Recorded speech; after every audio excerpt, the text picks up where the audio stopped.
কখনো কি ভেবে দেখেছেন যে আপনি যদি কখনো কোনো জিনিসের উপরে যদি বেশি এডিকশান হন, অর্থাৎ ওই জিনিসটা ছাড়া আপনার চলবে না, বা ওই জিনিসটাকে যদি খুব বেশি সাপোর্ট করেন, তাহলে আপনাকে কিন্তু কষ্ট পেতে হবে। আপনি নিজেকে একবার প্রশ্ন করুন, তাহলেই আপনারা বুঝতে পারবেন বিষয়টা। তো আমি আসলে আজকে আপনাদেরকে নিয়ে যাব বংশালে। তো বংশালে যাব এবং এর মাঝে ঢাকা শহরটাও একটু দেখব। আর দেখার মাঝে আপনাদের সাথে যে বিষয়টা নিয়ে আমি বলেছিলাম, যে কোনো বিষয়ে যদি আপনি বেশি মানে এডিক্টেড হয়ে যান, অর্থাৎ ওই জিনিসটা ছাড়া আপনার চলবে না, এটাই কিন্তু একটা বিষয় যে আমি এটা ছাড়া চলবে না। এডিক্টেড হওয়া মানে আপনি নেশা করা বা খারাপ কিছু করা, বিষয়টা কিন্তু এরকম না। আমরা যদি কখনো ফোন ইউজ করি অত্যাধিক, সেটাও কিন্তু আমাদের এক ধরনের একটা নেশার মতো কাজ করে, যে আমার এই ফোনটা ছাড়া চলবে না, এটা ছাড়া আমি চলতে পারবো না। এটাও কিন্তু একটা প্রবলেম। কারণ আপনি যদি কখনো এইটা ছাড়া, অর্থাৎ আপনার একান্ত প্রয়োজনীয় জিনিসগুলো আপনি ইউজ করবেন, সেটা আলাদা বিষয়, কিন্তু যখন আপনি দেখবেন একটা জিনিস ছাড়া আপনার চলছে না, তখন কিন্তু আপনার জন্য সেটা একটা প্রবলেম। কারণ দেখা যায় ওই জিনিসটা কোনো না কোনো কারণে আপনি হারিয়ে ফেলতে পারেন। আর যদি আপনি হারিয়ে ফেলেন, তাহলে কিন্তু আপনার লাইফের জন্য একটা হ্যাম্পারিং বিষয় থাকবে। তো আমরা আসলে বংশালে যাব, যে বিষয়ে আপনাদেরকে কিছু সাইকেল দেখাবো, এবং এখানে আপনি চাইলে খুব রিজনেবল প্রাইজের মধ্যে সাইকেলগুলো কিনতে পারবেন। এবং মেশিনারি জিনিস এগুলোও যদি কিনতে চান কেউ কখনো, তাহলে অবশ্যই আপনারা বংশাল যেতে পারেন।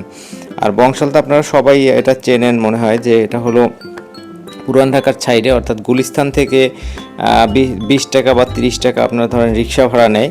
আর হেঁটেও আপনি যেতে পারেন চাইলে, গুলিস্তান থেকে খুব কাছাকাছি। পল্টন, গুলিস্তান এই জায়গা থেকে খুবই কাছাকাছি। এমনকি শাহবাগ থেকে ভিতর থেকেও রিক্সায় বংশালে কিন্তু যাওয়া যায়। এই তো আপনারা চাইলে সেখানে যেতে পারবেন, এবং সেই সাইকেলের ইনফরমেশন এবং সাইকেলগুলো আমি দেখানোর চেষ্টা করব। আর যে বিষয় নিয়ে কথা বলেছিলাম, সেটাও একটু আপনাদেরকে একটা এক্সাম্পল দেই। আমরা সবাই জানি যে ফিফা ওয়ার্ল্ড কাপ চলছে, অর্থাৎ ফুটবল খেলা চলছে। আমরা সবাই কেউ না কেউ দলের কিন্তু সাপোর্ট করি। যেমন আমি ধরেন ব্রাজিলের সাপোর্ট করি, তার মানে কিন্তু ব্রাজিলের প্রতি আমার একটা মোটামুটি ভালো একটা অ্যাডিকশান আছে, মানে খুব পছন্দ করি। হেরে গেছে জন্য কষ্ট পেয়েছি, কিন্তু এখানে কিন্তু আমি আবার একটা ব্যাকআপ জিনিস তৈরি করে রেখেছি। অর্থাৎ আপনি যদি কখনো কোনো জিনিসকে খুব পছন্দ করেন, তার পাশাপাশি দু একটা জিনিস ব্যাকআপ রাখবেন, তাহলে কিন্তু আপনার কষ্টটা অর্ধেক হয়ে যাবে, এবং সেটা লাস্ট পর্যন্ত আপনি এনজয় করতে পারবেন। যেমন আমি কিন্তু ব্রাজিল হেরে গেছে ঠিক আছে, কিন্তু আমি খেলার কিন্তু সৌন্দর্যতা বা খেলার ভালো লাগাটা কিন্তু আমার এখনও কাজ করে। কারণ ব্রাজিল হেরে যাওয়ার অনেক আগেই আমি আপনার আরও কয়েকটা খেলোয়াড়কে খুব পছন্দ করি। যেমন মেসিকে পছন্দ করি আর্জেন্টিনার, ফ্রান্সের এমবাপ্পেকে পছন্দ করি, পর্তুগালের রোনালদোকে পছন্দ করি।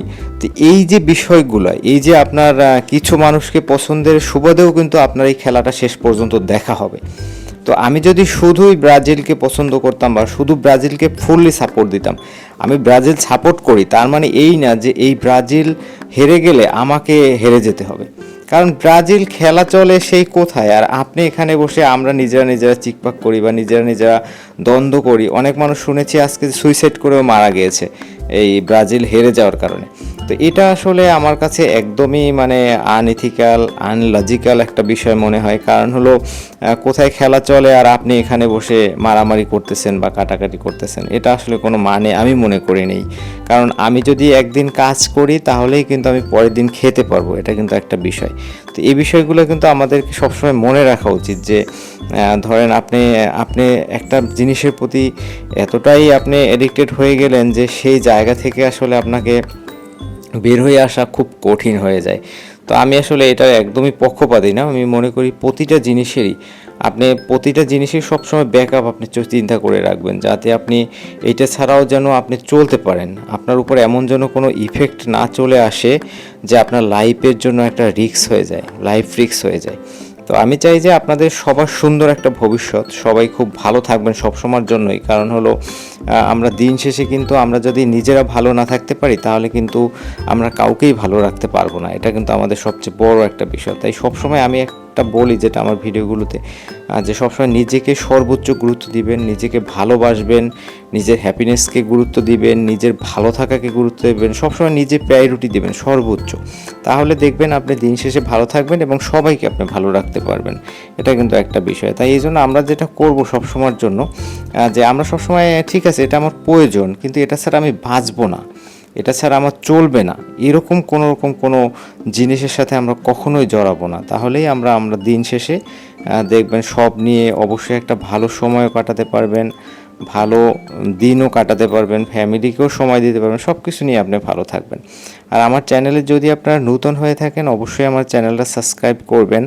আমি চেষ্টা করব সবসময় আপনাদেরকে ভালো ভালো ভিডিও দেওয়ার এবং আপনাদের সাথে ভালো কিছু বিষয় নিয়ে কথা বলার।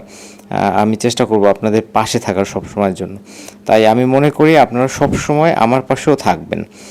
আর আমরা আসলে যেখানে যাওয়ার কথা বলছিলাম যে বংশালে যাব, তো সেখানে গিয়ে আমি আসলে আপনাদেরকে কিছু সাইকেল দেখাবো। সাইকেলগুলো আসলে আমার কাছে খুব রিজনেবল প্রাইজের মধ্যেই মনে হয়েছিল এবং আমার কাছে খুব ভালোও লেগেছে, কারণ ওখানে গিয়ে আসলে আপনি অনেক রকমের সাইকেল দেখতে পাবেন, সেটা একটা বিষয়। তো আমি আসলে মহাখালী থেকে গিয়েছিলাম। আপনারা প্রথমে একটা সুন্দর একটা ভিডিও দেখছিলেন, ওইটা এলিভেটর এক্সপ্রেসের একটা সিনারি আর কি। ওখানে গিয়ে দুইটা সাইডে নেমে গিয়েছে, ওটা হলো বনানীর সাইড। বনানীতে আপনারা যদি কখনো ঢাকাতে থাকেন তাহলে বনানীতে গেলে ওইটা দেখতে পাবেন। তো ওই জায়গাটাও আমার কাছে খুব সুন্দর লেগেছে, কারণ হলো একটু অন্যরকম, মানে একটা বাহিরের কান্ট্রির একটা ফিল আছে ওখানে, যে একটা ভালো লাগা প্লাস অন্যরকম একটা সিনারি কিন্তু আমার কাছে মনে হয়েছে। তো আপনারা যদি কখনো থাকেন তাহলে ওই জায়গাটা আপনারা ঘুরে আসতে পারেন। আর ঢাকা শহর এখন কিন্তু আর সেই আগের ঢাকা শহর নেই, এখন আসলে অনেকটা ডেভেলপ হয়েছে, অনেকটা টাইম সেভ হয়েছে, অল্প সময়ের মধ্যে অনেক কিছু করাও সম্ভব। মানে অল্প সময়ের মধ্যে আপনি যদি চান কখনো মানে ঢাকার এই প্রান্ত থেকে ও প্রান্তে কিন্তু মাত্র 20-25 মিনিটেই যাওয়া সম্ভব যদি আমরা মেট্রো রেল ব্যবহার করি। আর এছাড়া আপনার এমনিতেও কিন্তু এখন আর আগের মতো যে 3-4 ঘন্টা বসে থেকে বা 4-5 ঘন্টা বসে থেকে এক জায়গা থেকে আরেক জায়গায় যেতে হয়, বিষয়টা কিন্তু এরকম না। আগে সেই যানজট, আগের সেই গ্যাদারিংগুলো কিন্তু এখন আর নেই। কারণ আমি সেই বনানী থেকে কিন্তু আপনার সেই বংশালে গিয়েছি, আমার খুব একটা সময় লেগেছে, বিষয়টা এরকম না, আমার 1 ঘন্টা 20 মিনিটের মতো লেগেছিল। তো ওভারঅল আবার ওই আমি যে টাইমে গিয়েছিলাম এই টাইমে আসলে জ্যাম ছিল না, কারণ দুপুর টাইম ছিল। আবার ঢাকা শহরে তো আপনারা অনেকেই জানেন যে বিকেলে পিক টাইম থাকে, অর্থাৎ 5টা বা 4টার পর থেকে প্রচুর জ্যাম থাকে, আবার সকাল 9টার আগ পর্যন্ত বা 10টার আগ পর্যন্ত প্রচুর জ্যাম থাকে। আর যদি আপনারা যারা পারিবারিক কোনো কাজে কোথাও যাবেন বা অফিস ছুটি যদি থাকে আপনাদের, তখন অবশ্যই আপনারা চেষ্টা করবেন এই অফিসের 2 টাইমের মাঝামাঝিতে কোনো কিছু করার। অর্থাৎ যদি আপনি এই 2 টাইমে, অর্থাৎ আপনি যদি সকাল 11টা থেকে বিকেল 3টার মধ্যে যে কোনো কাজ ঢাকা শহরের করেন, তাহলে আপনি খুব অল্প সময়ের মধ্যে আপনার কাজগুলো কমপ্লিট করতে পারবেন। কিন্তু সকালের টাইমটায় খুব জ্যাম থাকে আর বিকেলের টাইমটা, এর কারণ হলো সকালে সবাই অফিসে যাওয়ার জন্য ব্যস্ত হয়ে পড়ে এবং সবাই অফিসে যায়, যার কারণে একটা জ্যাম থাকে। আর বিকেলের টাইমটা হলো কি, অফিস ছুটি হয় যখন তখন একটা জ্যাম থাকে। তাই এই 2টা টাইম যদি মানে ফ্যামিলি টাইমের জন্য এড়িয়ে চললে আপনারা অবশ্যই খুব সহজে কাজ করতে পারবেন বা যে কোনো জায়গায় যেতে পারবেন। এর কারণ হয় কি, ফ্যামিলি নিয়ে যদি আপনি কোথাও যান আর যদি রাস্তায় অনেক লং টাইম বসে থাকতে হয়, সেটা কিন্তু আপনার ফ্যামিলির জন্য প্রচুর বোরিং একটা টাইম হবে এবং আপনার জন্য বোরিং টাইম হবে। তাই আপনারা সবাই চেষ্টা করবেন যে এই 2টা টাইম, অর্থাৎ সকালের একদম ফার্স্ট আওয়ারটা আর বিকেলের আওয়ারটা, এই 2টা একটু মানে চেঞ্জ, মানে 2টা টাইম ক্যান্সেল করে যদি আপনি চলেন, তাহলে আপনি খুব ভালো একটা মানে টাইম সেভ করতে পারবেন। আর আমি সবসময় বলি যে আমাদের জীবন আসলে অল্প সময়ের জন্য কিন্তু, তাই সময়কে যদি আপনি প্রপারলি ইউজ করতে না পারেন, তাহলে কিন্তু আপনি আপনার জীবনের ভালো কিছু করতে পারবেন না। তাই অবশ্যই আপনি সময়কে প্রপারলি ব্যবহার করবেন, কারণ সময় যত সেভ করে চলতে পারবেন আপনার জীবনে তত তাড়াতাড়ি সফলতা নিয়ে আসতে পারবেন। আর এটা হলো সবচেয়ে ভালো ওয়ে। এখান দিয়ে একটু মেট্রো রেলের সাইডটাও দেখা যায়, দেখেন আমি আসলে ফার্মগেট চলে এসেছি। আর ফার্মগেটে আরও একটা সুন্দর দৃশ্য আছে। ফার্মগেট কিন্তু বাংলাদেশের মধ্যে সবচেয়ে সুন্দর যে ওভারব্রিজটা, সেটা কিন্তু মানে ফুট ওভারব্রিজ, যেটা হেঁটে হেঁটে এপার থেকে ওপারে যায়, সেই ব্রিজটা কিন্তু ফার্মগেট। আর এটাও খুবই মানে মানে নান্দনিক। আপনারা যদি কখনো সুযোগ হয় ফার্মগেট আসার, তাহলে অবশ্যই আসলে সেই সুন্দর যে ফার্মগেটের সেই সিনারিটা বা সেই যে ফুট ওভার ব্রিজটা, সেটা আপনারা দেখতে পাবেন। আর এটা একটা বিষয়।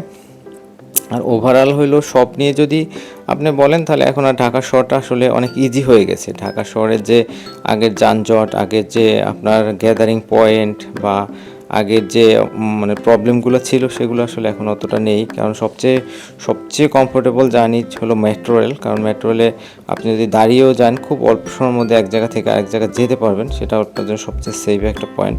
এই যে এই ওভারব্রিজটা, এই ফুট ওভারব্রিজটার কথা আসলে আমি বলেছিলাম, এটা আপনারা দেখেন, এটা অনেক সুন্দর একটা মানে ফুট ওভারব্রিজ। আমার কাছে আসলে মানে যতগুলো আমি ঢাকা শহরের ব্রিজ দেখেছি, ফুট ওভারব্রিজ, তার মধ্যে বেস্ট কোয়ালিটি আমার কাছে এটা মনে হয়েছে আর কি, ওভারঅল যদি বলা হয়। তো ওভারঅল আর কি আমরা ছুটে চলছি আর কি সেই বংশালের দিকে। তো বংশালে আমরা যাব, আমরা একসাথে থাকবো আশা করি।